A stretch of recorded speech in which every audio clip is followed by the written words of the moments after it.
It's etag time! Mga pare, mga mare, alam nyo ba kung anong masarap? Siyempre, alam nyo na yan! Pero alam nyo ba kung anong masarap na hindi nyo pa natitikman? Etag!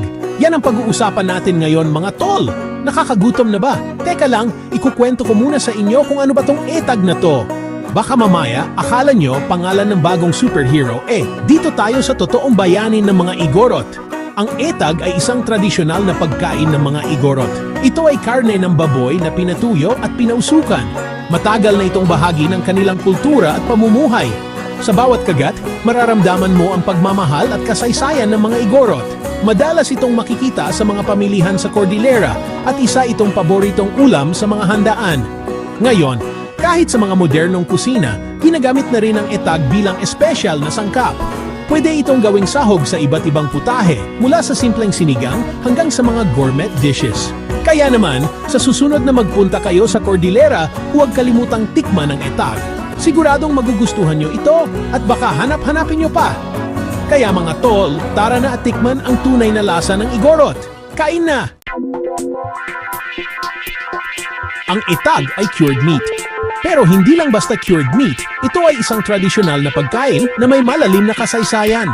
Parang longganisa, tocino, tapa. Pero iba, may kakaibang lasa at texture na hindi mo makikita sa iba. Ito ang version ng mga Igorot sa Cordillera. Ang galing, di ba? Sila ang nagpauso ng ganitong paraan ng pag-preserve ng karne. May sarili silang version ng preserved meat. Iba't ibang paraan ng pag-preserve, pero ang etag ay talagang natatangi. Parang time machine ang etag. Mga tol, para kang bumabalik sa panahon ng mga ninuno natin. Kasi pinapanatili nito yung sarap ng karne ng baboy sa loob ng mahabang panahon. Ang proseso ng pag-preserve ay talagang kahanga-hanga. Imagine mo yun, nakakain ka ng karne na parang galing pa sa nakaraan.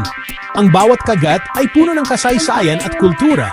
Ang mga sangkap na ginagamit sa paggawa ng etag ay simple lang, pero ang resulta ay napaka-special. Ang paggawa ng etag ay isang bonding activity para sa mga pamilya sa Cordillera. Sama-sama nilang ginagawa ito, kaya't bawat piraso ay puno ng pagmamahal. At syempre, hindi mo rin mataatawaran ang ganda ng lugar kung saan nagmula ang etag. Ang Cordillera ay puno ng yaman, hindi lang sa kalikasan kundi pati na rin sa kultura. Alam nyo ba kung paano ginagawa ang etag? Siyempre, hindi. Kaya nga ikukwento ko sa inyo Una, hihiwain yung karne ng baboy, tapos lalagyan ng asin at mga pampalasa. Tapos, iimbak yan sa mga tapayan o kaya sa loob ng ilang linggo. Minsan nga inabot pa yan ng buwan. Pero pagluto na yan, naku, mapapa ang sarap! Katalaga! Sa mga Igorot, ang etag ay hindi lang basta-basta pagkain. Simbolo yan ng tradisyon at kultura nila. Ginagamit nila yan sa mga special na okasyon, celebrations, at kung minsan, pangregalo pa nga. Nakakatuwa, di ba? Nasa simpleng pagkain, makikita mo yung yaman ng kultura ng mga Igorot. Yan ang tunay na sarap.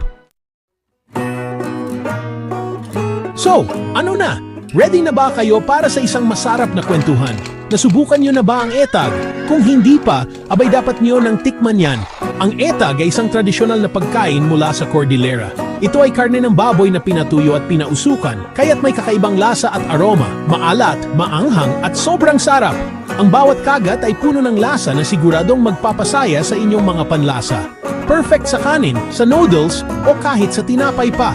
Pwede rin itong gawing sahog sa iba't ibang putahe tulad ng adobo o sinigang. Ako nga pala si Certeza Humor at ako isang malaking fan ng etag. Gustong-gusto ko itong isama sa aking mga lutuin at sana nag-enjoy kayo sa kwentuhan natin tungkol sa etag. For more nakakatuwang content, marami pa akong kwento at tips na ibabahagi sa inyo. Follow nyo na ako sa Certeza Humor page sa Facebook. Dito, makakakita kayo ng iba't ibang recipes at cooking hacks na siguradong magugustuhan nyo. At subscribe na rin kayo sa JRL Kigiti GF channel sa YouTube. Dito may mga video tutorials at vlogs na magbibigay sa inyo ng inspirasyon sa pagluluto. Salamat mga tol at hanggang sa susunod nating kwentuhan.